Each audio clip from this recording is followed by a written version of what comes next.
안녕하십니까. 평생투자 파트너입니다. 오늘은 7월 6일 화요일입니다. 오늘 방송할 내용은 저희 보유 주식 중에서, 보유 종목 중에서 금일은 코웨이의 비중을 좀 축소했습니다. 이 축소한 이유에 대해서 간략하게 이야기를 해보고요. 그 다음에 이제 회원분들이랑 오늘 좀 이야기를 이제 해보면서, 하반기에 좀 좋아 보이는 쪽이 어디냐라는 좀 문의를 받아서 저는 반도체 쪽이라고 하고 있다, 현재는. 이런 말씀 드렸는데, 그거에 대한 이유를 좀 설명드리도록 하겠습니다. 이따 말씀드리겠지만, 이 갭에 대한 것도 좀 같이 말씀드리겠습니다. 일단은 시장 이야기를 먼저 해볼까요? 시장 이야기. 요 그림을 하나 딱 보면, 이게 이제 지금 6월에 이제 FOMC 회의 이후에 시장을 가장 좀 정확하게 표현한 것 같은데요. 이 6월 이후부터 6월 그러니까 중반부터 해가지고 기관과 외국인들이 보면, 외국인들 같은 경우에는 한 2조 정도, 기관은 한 3조 5천억 정도를 일단 매도한 상황입니다. 전체적으로 봤을 땐 그렇다라는 것이죠. 이것에 대한 어떤 이유를 좀 찾아본다면, 최근에 일단 달러 강세가 좀 있었죠.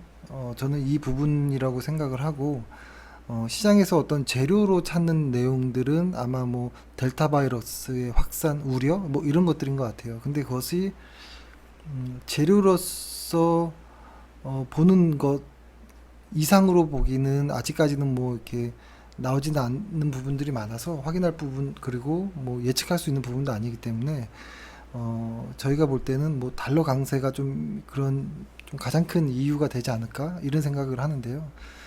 여기서 이제 가장 좀 중요하게 보는 것은 이 부분이죠. 여기 네모친 부분인데, 여기를 이렇게 보면 이제 기관과 외국인이 이제 매도세들이 이렇게 강한 애들이 있잖아요.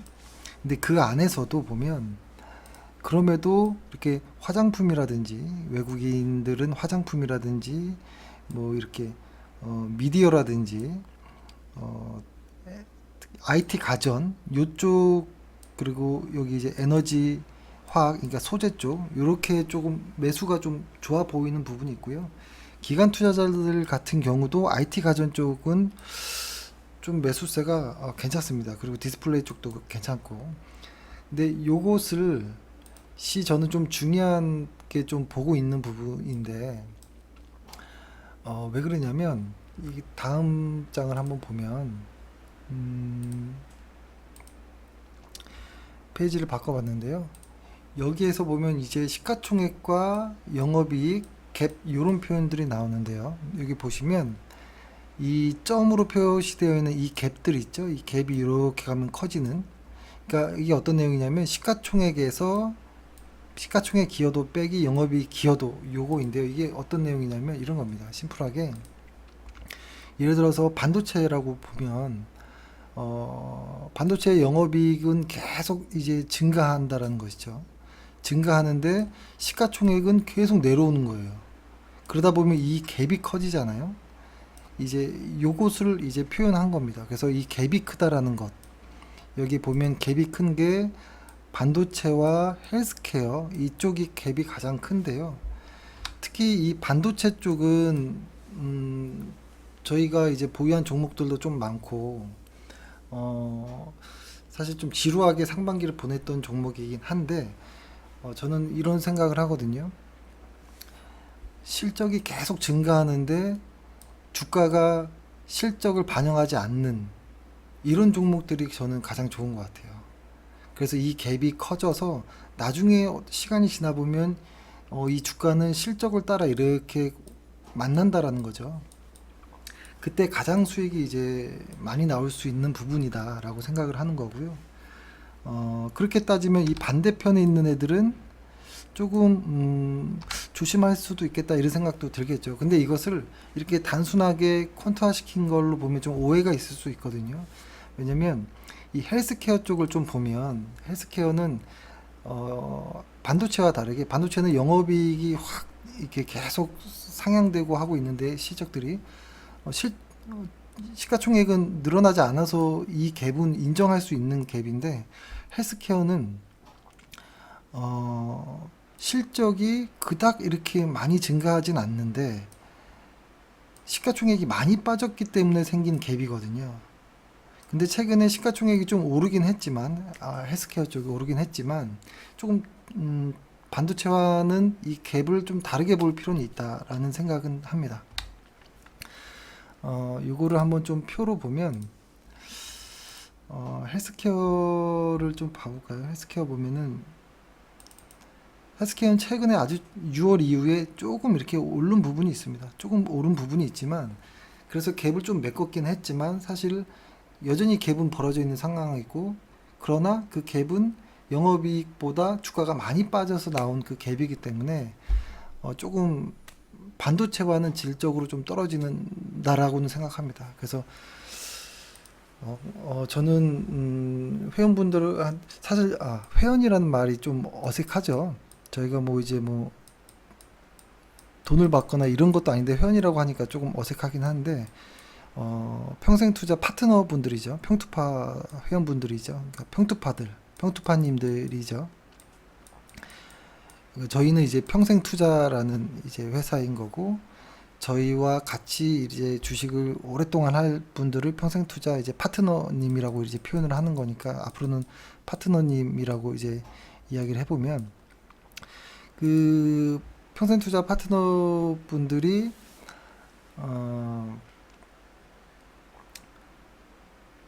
이제 뭐라고 할까요? 이제 여쭤보는 것들이 최근에 이런 내용들이 좀 있었습니다.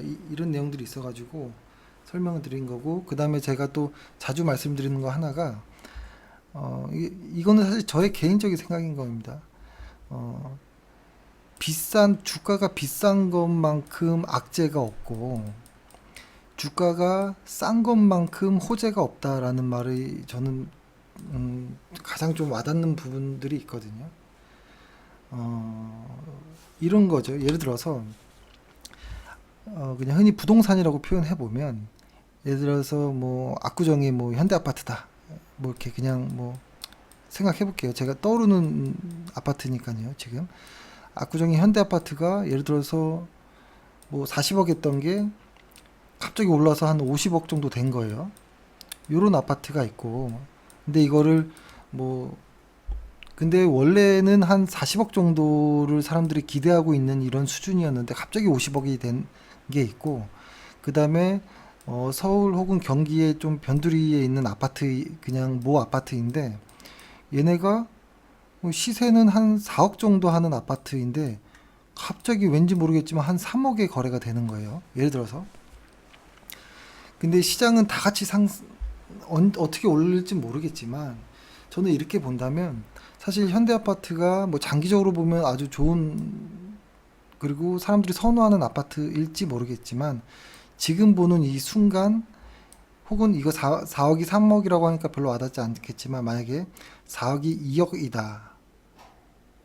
근데 이게 뭐 변두리라 하지만 계속 뭐 직장들이 많은 동네고 인구가 계속 증가하는 이런 곳이라면 이거는 현대아파트와 비교될 수 있는 어떤 사람들이 선호하는 그런 아파트는 아니지만 이곳은 한번 살만할 수도 있겠죠. 거주를 뺀 투기 목적이라고 생각해 본다면 주식도 마찬가지라고 보거든요. 만약에 뭐 예를 들어서 뭐 삼성전자라는 아주 최고의 회사가 있는데 보통 목표 주가를 한 8만 원이라고 했는데 예를 들어서 얘네들이 갑자기 막 이렇게 수급 때문에 올라서 한 20만 원이 됐다라고 해보면 이게 좀 애매한 거라는 거죠. 좋은 회사이지만 비싸지면 좀 애매한 거거든요. 근데 삼성전자라는 같은 회사가 만약에 목표 주가를 한 내재 가치가 한 8만 원짜리라고 생각했지만 갑자기 한 3만 원 와버린다. 이러면은 실적이 조금 더디더라도 실적을 반영했다라고 보고 매수해볼까 이런 생각을 할 수 있다라는 것이거든요. 근데 그런 관점에서 지금 현재 반도체 쪽은 싼 것 같아요. 저희 입장은 그렇습니다. 저희 입장 그렇고, 그래서 아마 요것을 이렇게 좀 보면 코덱스 반도체를 한번 ETF로 찾아보면 코덱스 반도체가 어디 있나? 여기 있네요. 이렇게 보면은 최근 시장 여기 주가를 그대로 한번 따라 그려볼까요? 코스피 대비 상대 강도를 봐야 되니까, 사실 뭐 그닥 코스피와 뭐 이렇게 확 이렇게 치고 나가는 것도 없고 매우 좀 그저 그런 이런 모습인 거죠. 근데 실적은 계속 좋아지고 있다라는 것. 그래서 아마 내일이 이제 삼성전자의 잠정 실적이 나올 텐데, 이제 이번 주 혹은 다음 주 정도에 저번에도 말씀드렸던 것처럼 삼성전자에서의 어떤 그 대량 거래량이라든지 뭐 이런 모습들을 좀 확인하고, 그러니까 2분기가 그렇게 좋은 건 아니니까요. 다만 3분기, 4분기는 이제 좋아지기 때문에 좀 기대는 하고 있습니다. 일단 시장에서 너무 말도 안 되는 어떤 컨셉보다도 아래로 나온다면 조금 어떤 조정이 있을 수 있겠지만, 생각했던 거 안 좋을 거라고 생각했던 것보다 조금 더 괜찮게 어떤 나와준다면 시장의 어떤 성격들이 좀 달라지지 않을까. 그러니까 반도체의 어떤 그 대장으로서 시장을 좀 좋게 볼 수 있는 어떤 계기가 되지 않을까, 이런 생각을 이런 시나리오, 이런 소설들을 써봅니다. 이런 것들은 저희의 어떤 개인적인 생각이기 때문에 참고만 하시면 됩니다. 이거를 뭐 고지고대로 믿거나 이러지 마시고 반드시 저희가 하는 어떤 이야기든지 참고만 하시고 뭐 꼭 확인해 보시길 바라겠고, 저희는 금일 그 코웨이란 종목을 시장 이야기는 이렇게 하고 짧게 코웨이란 종목을 이렇게 이야기를 해보면,